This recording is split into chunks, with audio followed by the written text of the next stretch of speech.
मैं doctor Veer Singh Yadav, director शांति mission hospital, लगभग 30 से ज्यादा साल का अनुभव मेडिकल फील्ड का। WHO की तरफ से हर साल 17 मई को वर्ल्ड हाइपरटेंशन डे के रूप में मनाया जाने लगा है, ताकि हम लोगों को उच्च रक्तचाप यानी ब्लड प्रेशर से संबंधित और उसके उपचार से संबंधित जानकारियां दे पाए। इस बीमारी पे थोड़ा सा प्रकाश डालना चाहेंगे कि ये ब्लड प्रेशर आखिर है क्या चीज। जब हमारा हार्ट यानी ये हृदय एक पंप की तरह काम करता है, जब ये कॉन्ट्रैक्ट करता है तो उस अवस्था को सिस्टोल बोला गया है, और जब ये पंप रिलैक्स करता है तो उस अवस्था को डायस्टोल बोला बोला जाता है।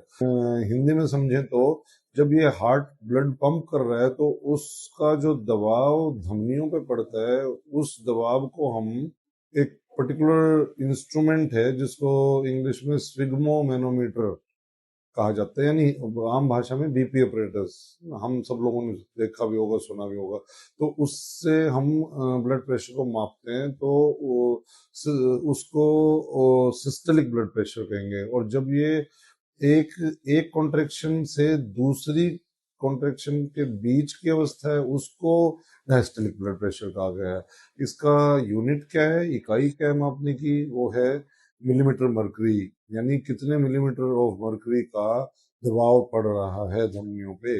जो स्टैंडर्ड रक्तचाप माना गया है वो जो सिस्टोलिक है उसको 120 मिलीमीटर मरकरी, और जो डायस्टोलिक है वो 80 मिलीमीटर मरकरी। ये तो हो गया स्टैंडर्ड। अब इसकी थोड़ी सी रेंज की बात कर लेते हैं। जहां तक ऊपर वाले बीपी का सवाल है, जो नॉर्मल की रेंज मानी गई है वो है 100 से 140। इसी तरह से डायस्टोलिक की रेंज बात करते हैं। डायस्टोलिक की रेंज है 60 से और 90। किसी इंसान का ब्लड प्रेशर 100/60 यानी 100 सिस्टोलिक और 60 डायस्टोलिक से नीचे है, तो अब इस अवस्था को हम बोलेंगे हाइपोटेंशन। हाइपो मतलब लो, टेंशन मतलब बीपी, यानी लो बीपी। तो 140 सिस्टोलिक और 90 डायस्टोलिक अगर यहाँ तक है तो हम मानते हैं कि अपर नॉर्मल लिमिट। और अगर इससे ऊपर बीपी है तो जी हाइपरटेंशन है। अब ये जो शब्द है हाइपरटेंशन, है ना जी, कई लोग इसको मिसनोमर ऐसे भी समझते हैं कि दिमाग की टेंशन बढ़ गई तो हाइपरटेंशन। नहीं, मेडिकल टर्म में, मेडिकल परिभाषा में देखें तो हाइपरटेंशन का मतलब है हाई बीपी, क्योंकि हाइपर का मतलब हाई और टेंशन का मतलब बीपी। तो हाई बीपी को मेडिकल भाषा में हाइपरटेंशन बोला गया है। और इसी नाम से WHO हर साल 17 मई, जो कि इस बार रविवार का दिन है, तो इस दिन ये हेल्थ डिपार्टमेंट के लिए गौरव का दिन रहता है कि हम बड़े गर्व से डिफरेंट डिफरेंट ऑर्गेनाइजेशन में फ्री मेडिकल कैंप लगाते हैं, awareness as well as treatment, ताकि लोगों को इस बीमारी के बारे में जागरूक किया जा सके और जिन जो ऑलरेडी ग्रसित हैं उनका इलाज किया जा सके। तो अब होता है हाइपरटेंशन यानी उच्च रक्तचाप से पूर्व की अवस्था। तो जो, यानी हम उसको उच्च रक्तचाप नहीं डिफाइन कर रहे, मगर ये है कि चांसेस हैं कि इस मरीज को हाइपरटेंशन हो सकता है। क्राइटेरिया क्या है जी, ऊपर वाला बीपी 120 से 140 के बीच में हो, और जो नीचे वाला बीपी है वो 80 से 90 के बीच में हो, तो ये होगी उच्च रक्तचाप की पूर्व अवस्था। ये यानी हाइपरटेंशन से पहले की अवस्था, प्री हाइपरटेंशन स्टेज। अब इससे नेक्स्ट चलते हैं, फिर है हाइपरटेंशन स्टेज 1, यानी ग्रेड 1 की बीमारी। इसमें रेंज क्या रहती है जी, ऊपर का बीपी 140 से 160 और नीचे वाला 90 से 100। अब और आगे चलते हैं, हाइपरटेंशन स्टेज 2। स्टेज 2 क्या कहती है जी, कि कोई भी बीपी जो ऊपर वाला 160 से ऊपर और नीचे वाला 100 से ज्यादा, हमारा लाइफस्टाइल है वो सबसे बड़ा मुख्य कारण है इस बीमारी के पीछे। वर्कलोड, वर्क प्रेशर, काम का स्ट्रेस और ऑफिस के एनवायरनमेंट की टेंशन, फैमिली एटमॉस्फेयर, घर की जो रिलेशनशिप्स हैं, fragmentation of the family from joint to nuclear, nuclearization of the family is another big reason. इससे आगे चलें तो लाइफस्टाइल, लाइफस्टाइल में क्या, सेडेंटरी लाइफस्टाइल हो गया जी, नो एक्सरसाइज, साथ में junk food, poor dietary habits, साथ में नशा वशा, smoking drinking, this all are the reasons. ये सब मुख्य कारण है इस बीमारी के, and these reasons then lead to hypertension.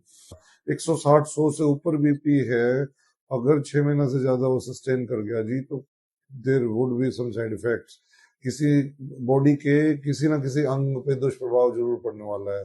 और वो क्या पाया गया मेडिकल साइंस में कि सबसे ज्यादा दुष्प्रभाव तो है कार्डियक, यानी दिल से संबंधित बीमारियां। नंबर 2 पे है दिमाग, यानी ब्रेन से संबंधित बीमारियां। और नंबर 3 ऑर्गन जो सबसे ज्यादा इफेक्ट हो रहा है ब्लड प्रेशर से, वो है किडनीज, यानी हमारे गुर्दे। और तीनों वाइटल ऑर्गन हैं, तीनों अभिन्न अंग हैं शरीर के। अगर तीनों में से एक भी नॉकआउट हुआ तो इसका मतलब थ्रेट टू लाइफ है ना जी, जानलेवा हो सकता है। तो डॉक्टर साहब, इस बीमारी के का पता कैसे चले, क्या लक्षण है, हमें कैसे पता चले कि हाइपरटेंशन है? लोगों को कईयों को मिसनोमर रहता है कि आज मेरे को टेंशन हो रही है, तो क्या मेरा बीपी बढ़ा मिलेगा, हाइपरटेंशन है। टू सम एक्सटेंट इसका आंसर इस तरह से देना चाहूंगा कि जो इस बीमारी के सबसे मेन मुख्य लक्षण देखने को मिलता है वो है सर दर्द। बीपी अगर बढ़ा है तो सर का भारीपन और सर दर्द, ये शुरुआती प्रमुख लक्षणों में से एक है। और दर्द भी कहाँ होगा, दर्द जो मरीज आके क्लासिकल में बताते हैं उसको बोलते हैं ऑक्सीपिटल हेडेक, यानी सर वो कहेगा जी ये पीछे का सर डॉक्टर साहब बहुत भारी रहता है। दैट इज एन इंडिकेशन कि हमें उसका बीपी चेक करना चाहिए, कहीं बीपी तो नहीं बढ़ा हुआ, क्योंकि पीछे का सर भारी है और इस पीछे के सर पे ही हमारा रिप्रेजेंट करता है आंखों को। तो फिर आंखों से धुंधला दिखना, दो दो दिखना या चक्कर आना, ये हाइपरटेंशन के मुख्य लक्षण हो सकते हैं। और क्या, सीने से संबंधित लक्षण, कि चेस्ट में भारीपन, सांस में घुटन, घबराहट, बेचैनी, हॉट फ्लशेस, कभी शरीर गर्म होगा, पूरा चेहरा लाल हो गया जब बीपी बढ़ेगा, या कार्डियक, सीने में दर्द, हार्ट की बीट बढ़ गई, या हार्ट की जो धड़कन है वो इरेगुलर होगी। या फिर और लक्षण को कहाँ डिपेंड करेंगे, कहाँ निर्भर करेंगे, ब्रेन से संबंधित जो लक्षण आ सकते हैं, गुस्सा आना, एंगर, एग्रेशन, चिड़चिड़ापन वगैरह वगैरह, ये सारे मुख्य लक्षण माने गए हैं हाइपरटेंशन के। ऑफ कोर्स इनमें से कोई भी नजर आता है तो हमें इनको इग्नोर नहीं करना चाहिए, इनको सीरियसली कंसिडर करें और अपने फैमिली डॉक्टर को जरूर परामर्श लें, क्योंकि earlier it is better it is. Early detection, early diagnosis means prevention, and हम सब को पता है कि prevention is better than cure.